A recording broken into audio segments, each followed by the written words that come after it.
Halo pemirsa, apa kabar Anda hari ini? Langsung dari studio IDX Channel Jakarta, saya Prasetyo Wibowo kembali menyapa Anda dalam Market Review yang akan mengupas isu-isu penggerak ekonomi Indonesia. Dan kali ini kita membahas terkait dengan sektor transportasi. Kaitannya dengan truk-truk ataupun kendaraan yang over dimension dan juga overload yang akan dibatasi pada tahun 2023 mendatang. Langsung saja kita mulai Market Review selengkapnya.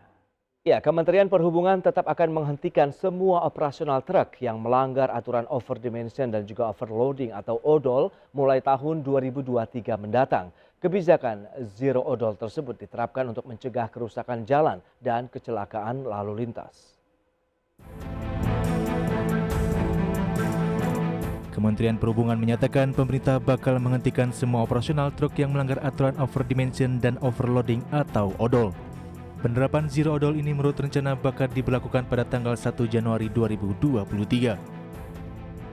Untuk mendukung pelaksanaan zero odol tersebut, masyarakat diimbau menghindari mengangkut muatan berlebih, serta modifikasi kendaraan tidak sesuai ketentuan. Saya ingin menyampaikan kembali komitmen pemerintah bahwa zero odol tahun 2023 tetap akan kita laksanakan, dan kita sekarang sudah tinggal 1 tahun injury time. Kami akan perkuat kembali, kami akan mengkampanyekan kembali dan juga termasuk mengedukasi. Pada prinsipnya, pemerintah dalam hal ini Kementerian Perhubungan dengan Korlantas Polri, kita akan mengedepankan aspek edukasi, aspek preventif, mengajak peran serta semua komponen, semua masyarakat, baik itu operator, baik itu pengemudi, untuk dapatnya mengikuti terhadap kebijakan pemerintah dalam rangka Zero Odol 2023. Kemenhub menyatakan truk odol merupakan salah satu momok di jalan raya Indonesia. Truk dengan spesifikasi sembarangan ini tidak hanya dapat menyebabkan kemacetan dan kerusakan jalan, melainkan berpotensi membahayakan pengguna jalan lain hingga menyebabkan kematian. Adapun sebanyak 90% truk odol di jalanan berasal dari armada pengusaha jasa angkutan barang yang melayani berbagai industri. Menurut data Kemenhub, jalan-jalan di lintas Jawa dan Sumatera kerap dilalui truk berdimensi dan bermuatan lebih, dan ini kerap menjadi penyebab kerusakan jalan yang parah. Namun Ditjen Perhubungan Darat Kemenhub pernah menyatakan pihak Kemenhub dan Kemenperin sepakat dan setuju untuk memberlakukan penguculan untuk truk odol yang mengangkut 5 industri tertentu. Kelima komoditas tersebut meliputi air minum dalam kemasan, semen, baja, kaca lembaran, dan beton ringan. Namun syarat khusus ini berlaku hingga maksimal tahun 2022. Berbagai sumber untuk IDX Channel.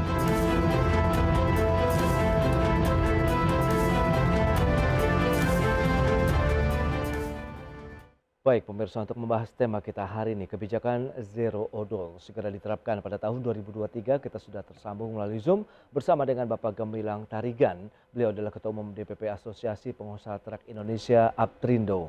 Selamat pagi Pak Gemilang. Selamat pagi Pak Prasetyo. Ya, salam sehat Pak. Salam sehat. Ya. Baik, terima kasih atas waktu yang disempatkan. Ini dia, kebijakan terkait dengan zero odol akan tetap diberlakukan pada tahun 2023 mendatang. Bagaimana tanggapan dari teman-teman Asosiasi Pengusaha Truk Indonesia ini, Pak Gemilang? Ya, memang zero odol ini sudah kita deklarasikan sejak tahun 2017. Jadi sudah cukup lama ya. Ya. Tapi kehidupannya kelihatannya pasang surut naik turun begitu Pak. Jadi, karena banyak tantangan yang harus kita hadapi, baik secara internal maupun secara eksternal, di mana seluruh pemerintah juga tidak mempunyai kesebahasaan pada saat tertentu. Ada kementerian keberatan dan segala macam. Ya, Kementerian Perhubungan yang selama ini tetap konsisten untuk mau menjalankan ini. Jadi kita dari Asosiasi Pengusaha Truk ini mendukung adanya program modal ini, karena justru memang program modal ini merugikan kita sendiri.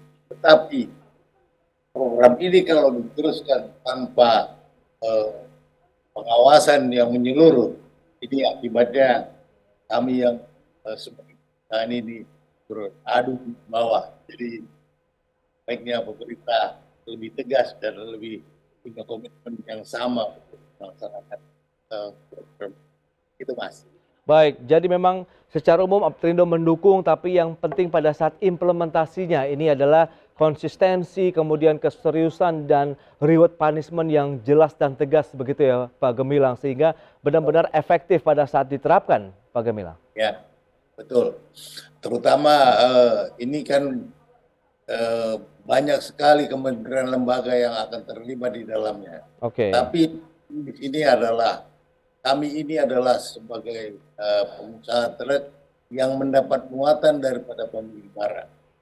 Untuk itu pemilik barang yang harus dipersuasi agar mereka mau mengikutinya, karena kalau tidak kami yang akan diadu di lapangan oleh kami punya pelanggan. Oke. Nah, bicara mengenai tantangan, tadi ada internal kemudian eksternal. Kalau internalnya lebih kemananya? Apakah memang kesiapan dari pelaku usaha sendiri sudah mematuhi batasan-batasan dari tadi over dimension, kemudian overload, sehingga benar-benar ini adalah sesuai dengan ketentuan lalu lintas yang berlaku begitu pada saat mereka beroperasi di jalan raya?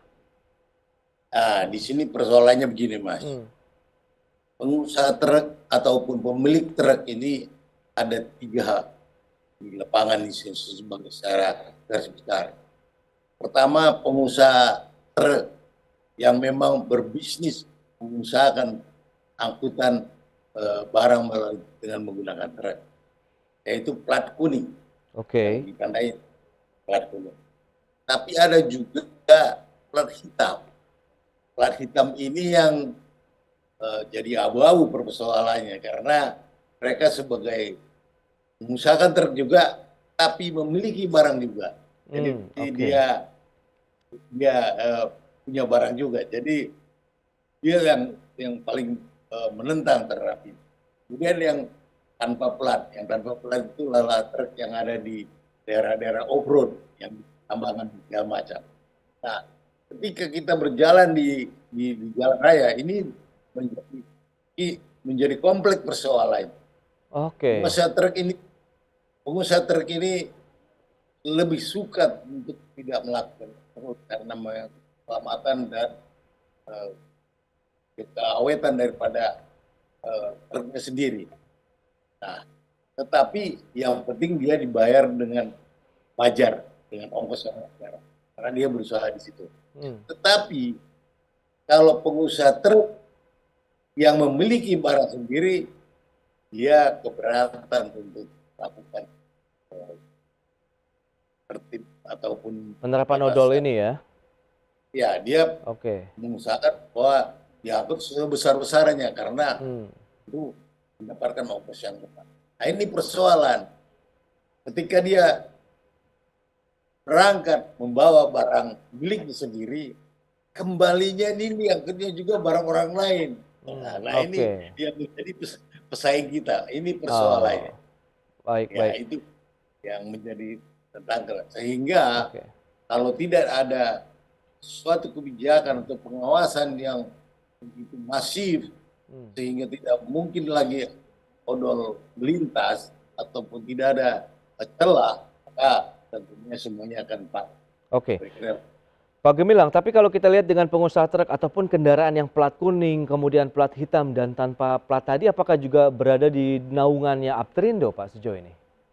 Nah, kami hanya membawahi yang pengusaha truk yang plat kuning. Karena sosialisasinya pun untuk plat hitam ini tidak ada suatu sarana di dalam melakukan sosialisasi, karena mereka tidak mempunyai suatu wadah yang dapat di. Itu dia yang diharapkan dari Pak Gemilang tadi adalah pada saat nanti implementasinya juga semua kendaraan yang masuk dalam kategori truk ukuran besar begitu juga mengikuti aturan yang sama ya dalam zero odol ini, juga tidak ada lagi yang overload bahkan over dimension begitu, Pak Gemilang. Betul sekali, karena ini akan mengundang pengusaha truk ini bersaing dengan mereka kan sulit. Iya, oke. Nah, tapi kalau kita lihat dari sisi sosialisasi yang sudah dilakukan oleh pemerintah, tadi juga sudah disampaikan, Anda bilang 2017, kemudian injury time sudah berlangsung dalam 1 tahun terakhir. Kita akan bahas nanti di segmen berikutnya, kita akan jeda dulu sebentar, Pak Gemilang. Dan pemirsa, tetaplah bersama kami.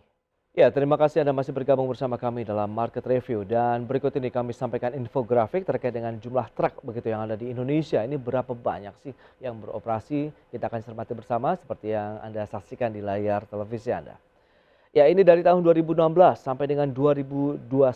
Begitu kita lihat trennya memang cenderung terus mengalami kenaikan begitu ya. Dari 2016 sampai dengan 2021 tercatat sudah 5,4 juta unit truk yang beroperasi di Indonesia. Tadi kalau sudah disampaikan Pak Gemilang memang ada beberapa jenis begitu, ada truk yang memang plat kuning, kemudian plat hitam dan juga tanpa plat. Mungkin ini yang tadi disampaikan beroperasi di daerah-daerah pertambangan begitu ya.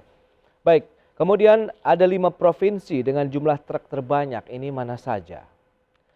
Ya, ada Jawa Timur menempati posisi pertama dengan jumlah 762.410 unit. Kemudian DKI Jakarta 714.278 unit, menyusul Jawa Tengah 588 ribuan unit dan Jawa Barat 434 ribuan unit truk dan Sumatera Utara 271 ribuan unit truk yang beroperasi.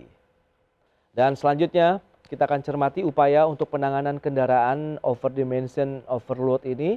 Yang pertama, mendorong penggunaan teknologi otomotif yang maju dan sesuai aturan jumlah berat diizinkan untuk mengatasi overload. Kemudian mendorong pemilik angkutan untuk tunduk pada regulasi yang mengatur tata cara muat dan kendaraan yang sesuai.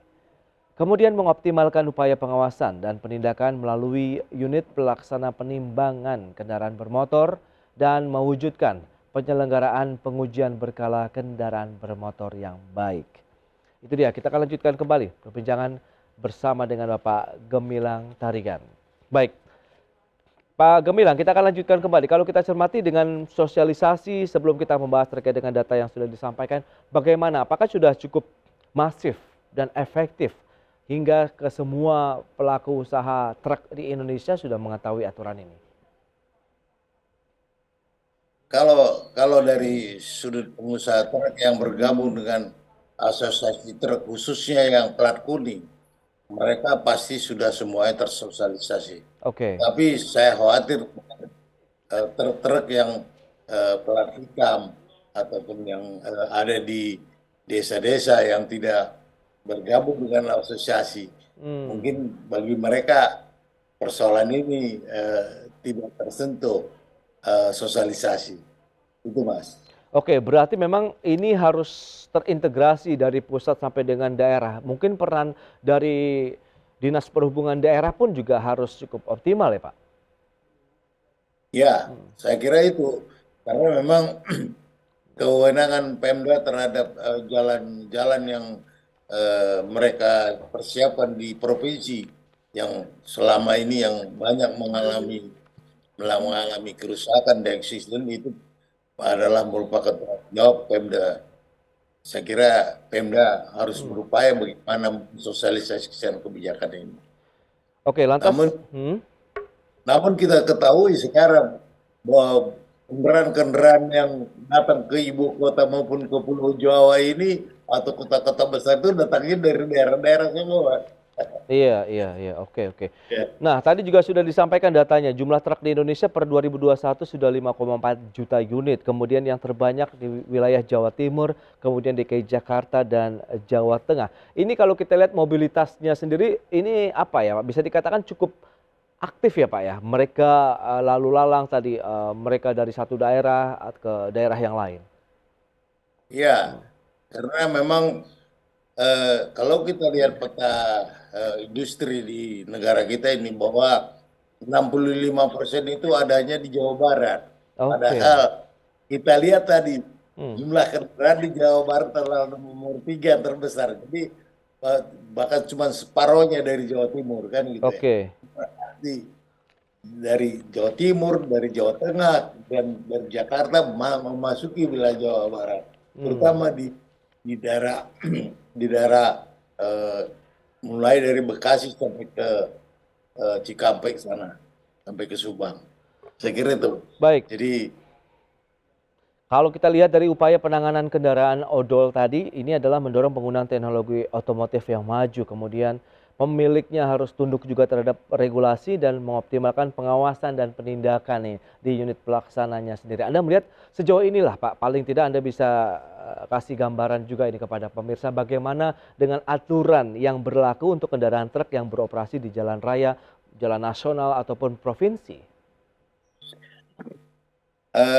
Saya melihat bahwa kalau khususnya di Pulau Hmm. Jawa, kesadaran pengusaha truk atau pengusaha karena sangat banyak berinteraksi dengan kendaraan-kendaraan eh, mewah Hmm. dan sepeda motor.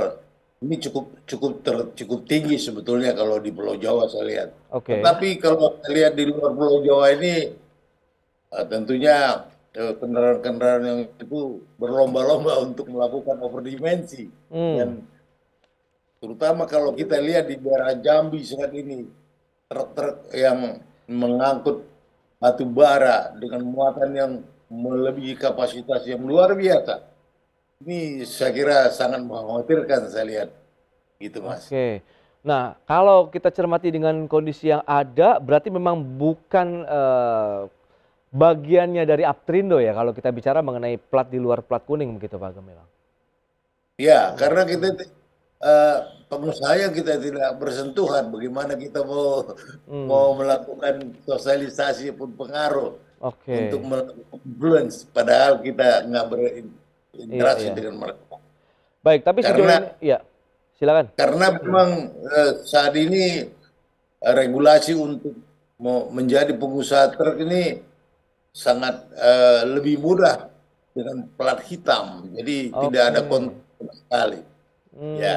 Baik, baik. Nah, bicara mengenai dengan penerapan yang akan dilakukan pada 1 Januari 2023, Anda melihat bagaimana peluang dan tantangannya begitu Pak Gemilang? Akankah benar-benar bisa efektif dan juga tepat sasaran? eh di tengah kondisi perekonomian yang sekarang ini cukup agak menurun Iya. dan di samping baru selesai pandemi, ya pengusaha sekarang survival bagaimana menjadi pengusaha yang hidup, Oke. kemudian sekaligus menerapkan bebas odol ini suatu tantangan yang luar biasa, Mas. Oke, oke. Ya, saya khawatir ya Hmm. mudah-mudahan tidak ada perlawanan dari beberapa pihak nantinya. Oke, Ya, strategi apa yang perlu diterapkan begitu sehingga penerapan dari zero odol karena ini manfaatnya juga banyak akan dirasakan oleh masyarakat luas begitu pengguna jalan ya, baik dari sisi kendaraannya, keselamatan lalu lintas, kemudian bahkan jalannya sendiri pun juga lebih ya lebih ringan lah Pak, tidak ada lagi begitu beban yang harus ditanggung lebih berat lagi untuk jalan yang akan mereka lalui. Kita akan bahas nanti di segmen berikutnya, kita akan jeda kembali sebentar Pak Gemilang. Dan pemirsa, kami akan segera kembali usai jeda yang satu ini.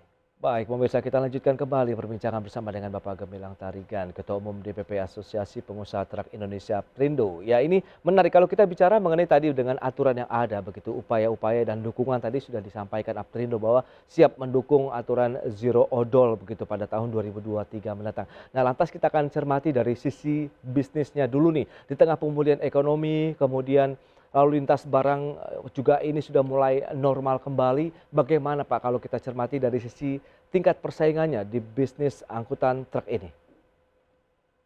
ya memang tingkat persaingan di usaha transportasi ini cukup cukup sengit ya. Hmm, Banyak karena orang mengisukan logistik ini adalah satu bisnis yang menarik sehingga banyak yang datang dan oke. banyak juga yang pergi Hmm, karena saingannya cukup ketat, jadi risikonya juga tinggi.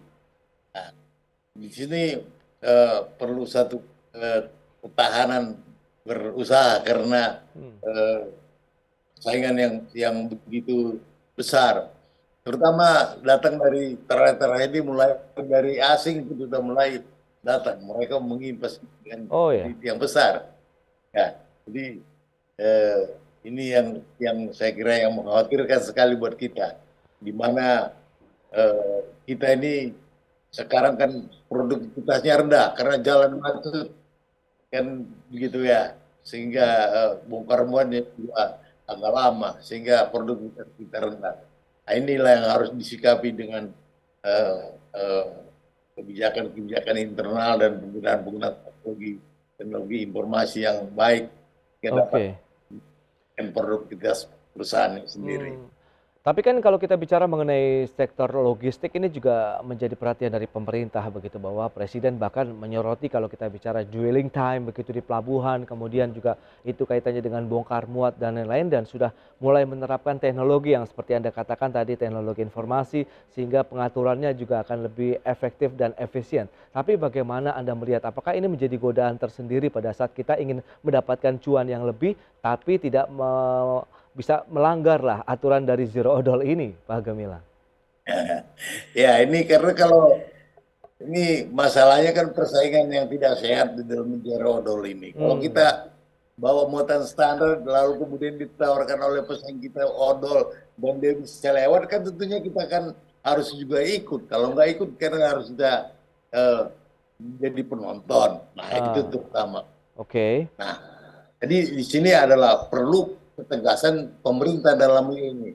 Kementerian hmm, Perhubungan tidak bisa jalan sendiri. Maka saya kalau zero odol ini diterapkan perlu satu ketegasan dari pimpinan yang tertinggi nih, Pak Jokowi harus bilang bahwa oke. semua harus harus ikut ini, gitu. Jangan satu-satu, satu-satu ini kacau nih nanti. Oke, oke, oke. Nah, jadi teman-teman Aptrindo sendiri mengharapkan bagaimana, mengingat ini tinggal beberapa hari lagi kalau kita lihat ini kan sudah akhir tahun, kemudian tahun depan juga akan diterapkan. Apa yang diharapkan sebenarnya dari teman-teman Aptrindo sehingga tadi ada kesetaraan begitu dalam penerapan reward dan punishment dalam kebijakan zero odol ini? Kita selama ini selalu mendesak pemerintah Hmm, untuk menyediakan infrastrukturnya supaya dapat melakukan pengawasan terhadap odol ini secara menyeluruh. oke. Tetapi ini dilakukan kan, ya kita kalau ibaratnya bisa habis arang besi binasa kan begitu ya. Kalau Oke. sebagian itu sebagian enggak, kan repot ini. Hmm. Tapi sejauh ini Anda melihat review dari pemerintah sendiri sudah dalam penerapannya di lapangan begitu, apakah sudah tegas? Eh ya bagaimana mau tegas karena Hmm. alatnya sendiri nggak ada, Mas. Oh, oke. Seperti, Itu kaitannya seperti dengan kita hmm, jembatan seperti timbang dan lain-lain begitu ya, Pak? ya seperti kita lihat di Hmm. dalam tampilan video ini Iya, masih iya. bisa berjalan di jalan tol yang begitu panjang, tidak Oke. ada pengawasan karena nggak punya Ah, alat, oke, gitu oke, ya. oke, oke. Baik, lantas optimisme Anda begitu bahwa dengan penerapan zero odol kita juga menjaga keselamatan lalu lintas, kemudian juga kondisi jalan juga akan lebih baik. Anda melihat ini akan juga berjalan dengan baik begitu Pak nanti pada saat penerapannya. Ya, kita Hmm. sepakat bahwa Hmm. keselamatan itu adalah hal yang utama karena kita sendiri kan menggunakan kendaraan begitu di jalan. Jangan sampai kita akan gagal semuanya di jalan kan gitu ya. Ya. Nah, untuk kita minta pemerintah dalam hal ini supaya tegas membuatkan jaringan-jaringan seperti ada odol dan juga Kementerian Perhubungan di industri juga ada standar handling procedure sehingga memuat barang di pabrik juga harus sesuai dengan eh, aturan yang berlaku gitu. Jadi semua Hmm. pihak Oke. ya terutama BUMN dalam hal ini yang selalu banyak menggunakan barang-barang mengangkut semen, besi apa segala macam. Nah, mereka juga harus ikut. Kalau memang konsekuensinya sudah dihitung bahwa tidak ada terjadi inflasi ya lakukan. Tapi kalau masih ragu, ya tentunya Hmm. pemerintah harus berunding kembali. Oke, itu dia. Berarti memang ya harus sama-sama ya dalam mewujudkan keselamatan lalu lintas begitu, baik truk yang tadi masuk kategori plat kuning, plat hitam ataupun yang truk-truk lainnya. Tapi Anda melihat tahun 2023 itu juga menjadi satu tahun yang penuh tantangan tidak bagi pelaku industri ataupun pelaku usaha truk di tanah air ini, Pak. Begitu kira-kira Mas, ini Hmm. harus kita sama-sama melihatnya secara jernih sehingga tidak Hmm. ada gesekan di bawah.